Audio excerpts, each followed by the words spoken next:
Hey guys, I'm Alexandria with an Uncaged Life, and we're going to hop into part 3 of my story. So, in this part, really, this was a time period of my life that we're going to jump into where I felt very powerless. And so, while I felt powerless, I learned that God was very powerful. So, if you haven't joined any other parts of this before, I was born in Texas, parents moved to California, divorce happened, I was separated from my two brothers. My mom remarries to my stepdad, and then they decide to move from California to Vermont, and I've been there. And that kind of brings us up to speed from part 1 and part 2. So now we're going to hop into part 3, where things are about to drastically change again. In this part of the story, I'm going to be moving now from Vermont all the way to Virginia. And so my stepdad, I guess, had decided that he was moving back to Virginia. His mom was really sick and had cancer, and he decided to wanted to move back down there to be with his family. And so my mom didn't have a job yet down in Virginia or the DC metro area. And so I actually left with my stepdad and stayed with him and his stepmom and his dad, and actually one of his stepsisters who was still living in the house. And then the other stepsister was living across the house above the garage with her son. And we were all living in this house together.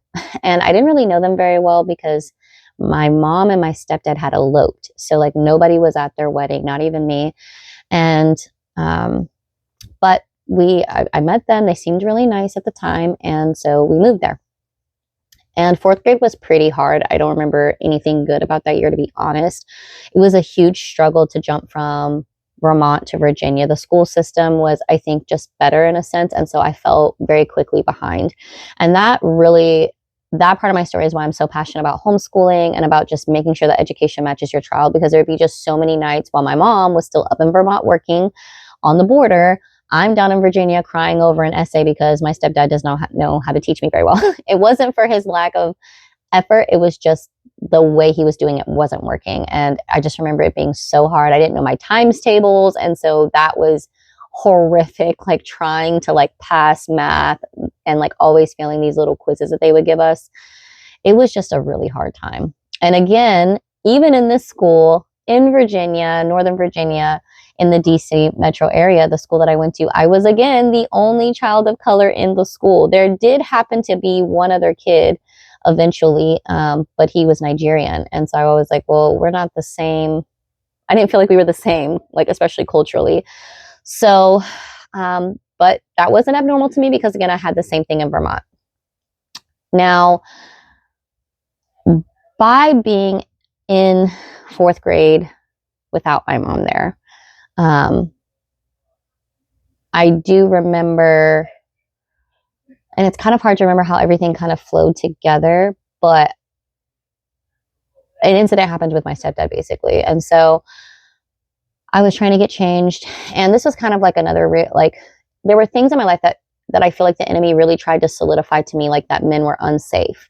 And that the only way to be safe was to be very hard and to not trust them and to always have an out, a plan B at any given time. And these things were solidified by things that continued to happen throughout my childhood into my teen and adult years. So this was another one of them, because I always felt like my stepdad was a really nice guy. But there was this one point where I was changing, and I actually I was sleeping in the attic. They had an office up there, but there also was a bed. And I remember him coming upstairs why I need to change. He's like, well, you can do it right here. And I was like, no. And he was like, yeah, you can do it. And I remember I had to hide behind a filing cabinet to do it. And I eventually told basically my step aunt about it, and she totally freaked out. Rightly so, especially given the history within the family. And that's when my mom was like, okay, I'm coming down there. I'm sorry, I shouldn't have left you.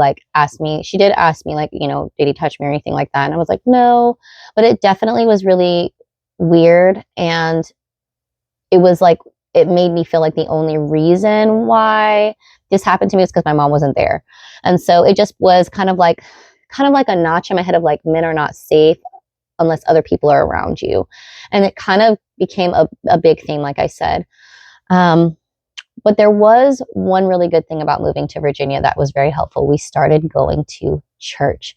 And that was amazing, because while all this stuff is happening, my stepdad's mom is like dying slowly. We start going to church. And from church, I learned that there is a God. And that not only is there a God, but there is a God who's very powerful. He can heal, he can hear your prayers. I learned in Sunday school all the major Bible stories about Noah and the ark, and about how he, split the Red Sea and brought plagues, and how God can do anything, and he can heal you, and he hears you, and all these different things. And the things that stuck out to me was clearly from the Bible, God was able to do very miraculous things that a regular person could not do. And so I was thinking to myself, wow, that's amazing. And from spending that time there, I realized very quickly, like, I do believe in God.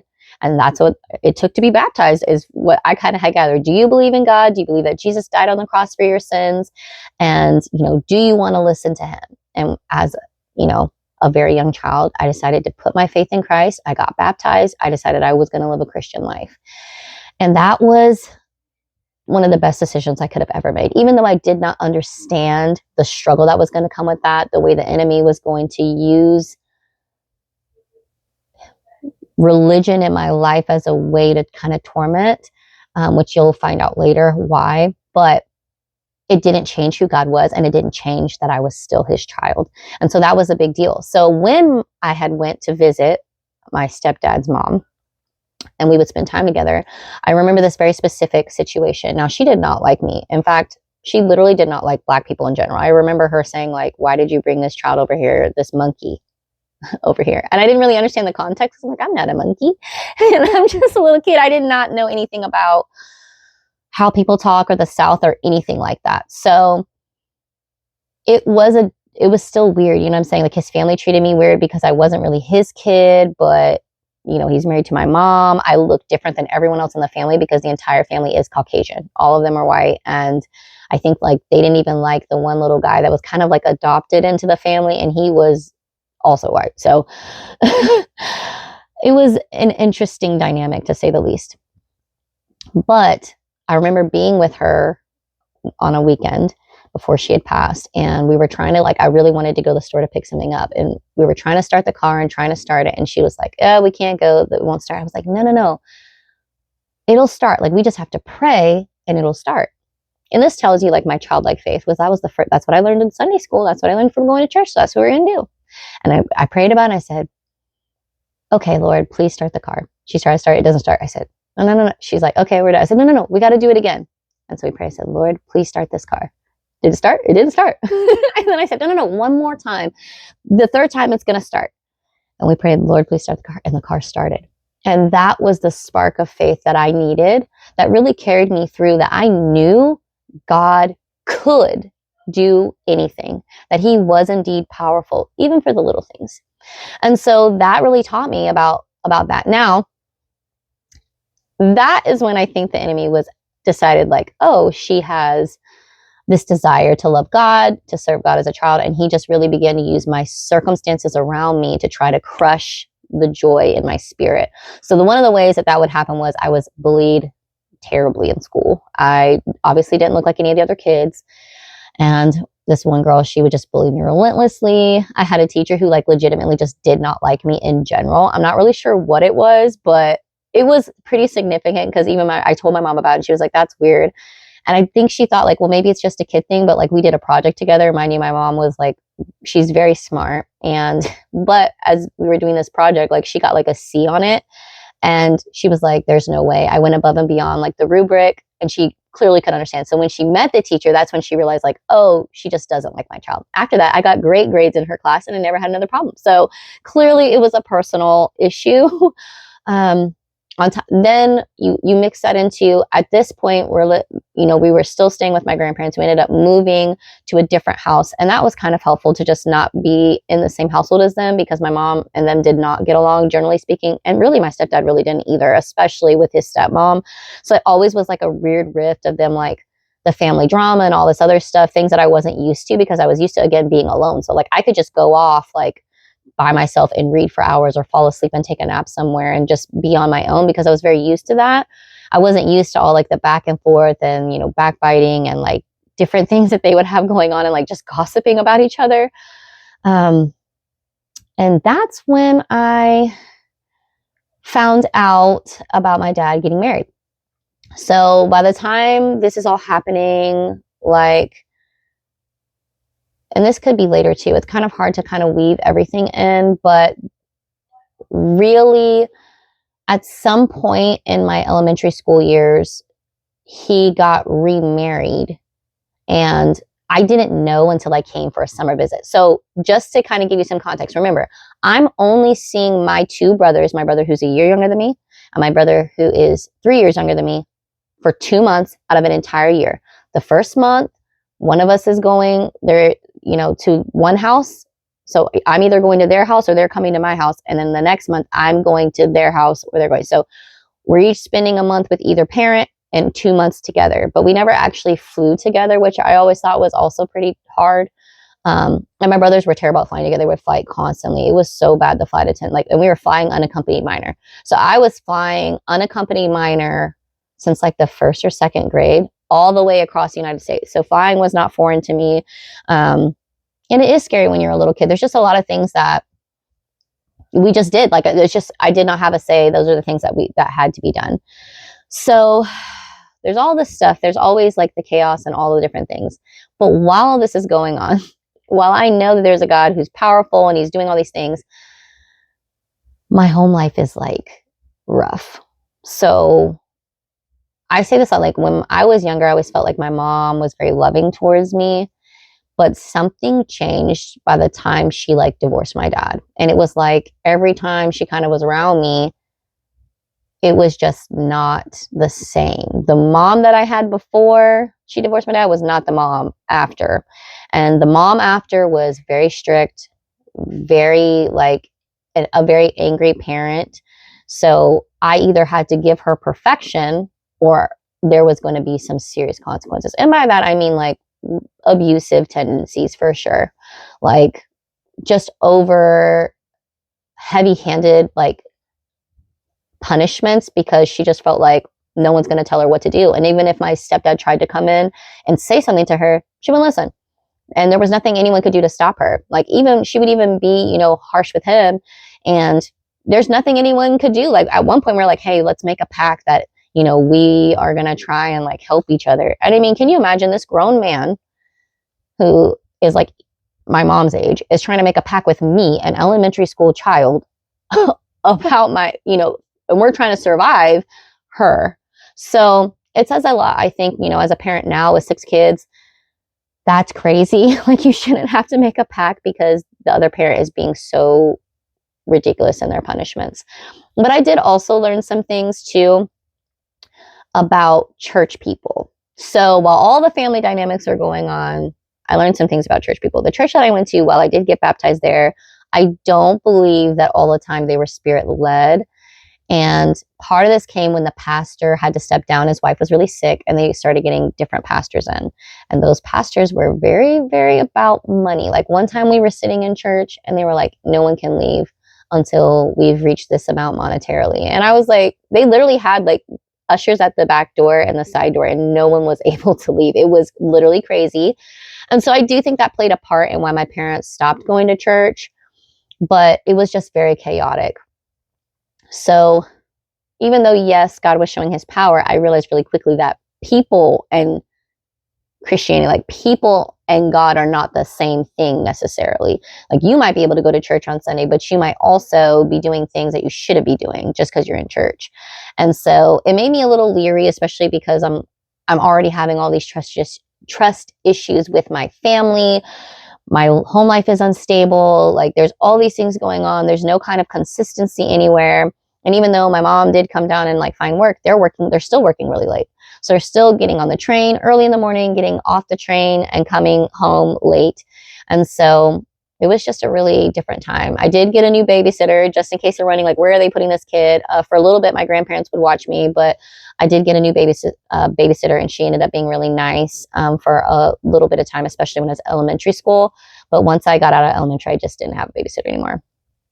One of the other things that happened to me during like this like couple year period between, 4th grade and 6th grade was I ended up starting my period and I literally thought I was dying because I didn't know anything about the human body. I had never like had that conversation with my mom about like preparing yourself for, you know, the transition into womanhood, something that I have very much tried to prepare all of my children for and make the transition a smooth one, but I had no idea. So literally I came home from school, realized that like I had started my period, but I didn't even know what it was called. So I thought I was literally dying and I like hid it for like a few hours, but when it wouldn't stop, I was like, I had to go to like my step grandma and be like, I think I'm dying. I've been bleeding all day. And she was like, what?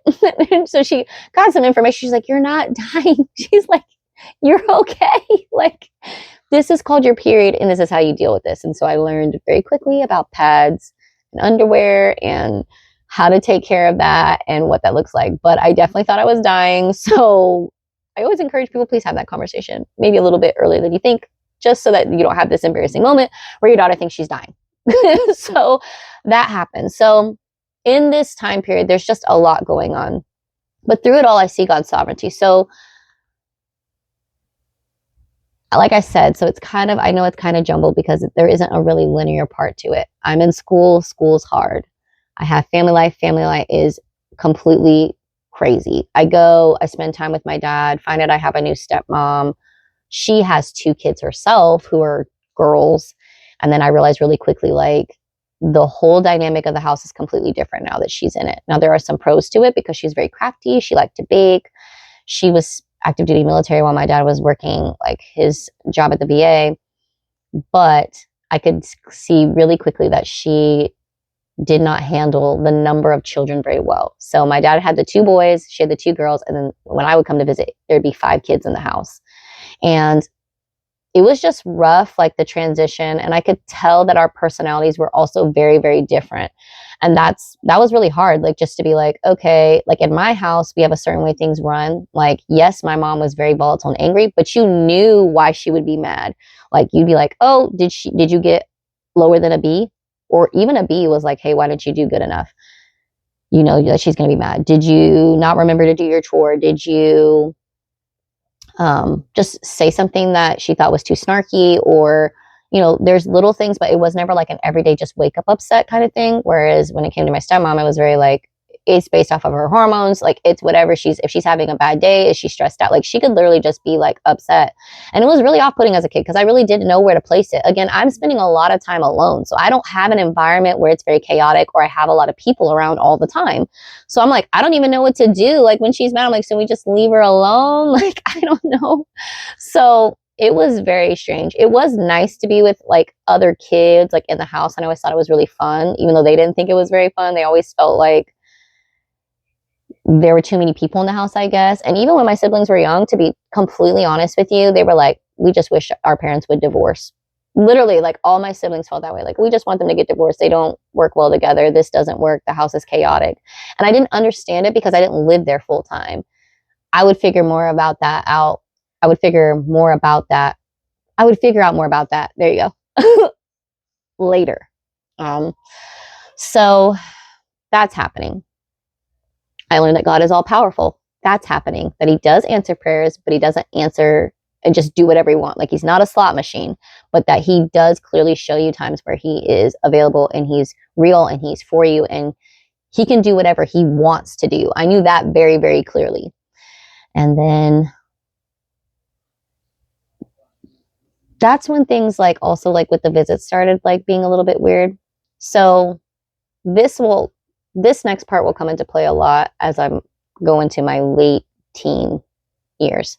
But one of the things that happened when my dad and my stepmom got together and they got married was they had a mutual friend. And he was like a few years younger than them, like, but 11 years older than me.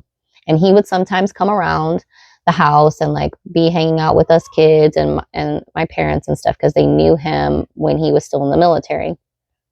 And so he was around. That is going to come back up and be one of the things where I'm like, you know, it's really important that you have safe people around your kids and that you are using really good discernment because you never know what people are doing when you're not around. But I will tell you more about that later. But it's important to know like the family dynamic of like they're bringing people into the house, but they're not having discernment on what's happening in the house when those people are there and they're not there. Like, yes, did we feed the homeless? Like when I went to go visit for summers, yes, we did. Did I feel like we did a lot of, have experiences like where we helped people? Yes. But did they bring people and have this very big open door policy with no kind of boundary? Also, yes.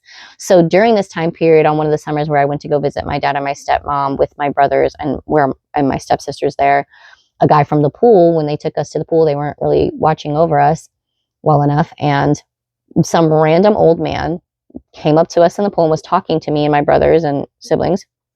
And he randomly just reached out and just grabbed my leg and he was like, you're really pretty, this is this. And he was like, he grabbed my leg and I knew something was super off. And I remember being like, that's like weird. And he kept trying to get closer and closer and like continue to do it. And I remember like I got out of the pool. I told my stepmom about it. Like they actually like called the cops and everything. And like think that guy got banned from the YMCA or whatever pool we were at. But again, this is where I say the enemy really tried to use men in my life from a very young age to teach me that men are scary, that they cannot be trusted, and definitely tried to use that as a way to break me as a person. So that was the elementary school years.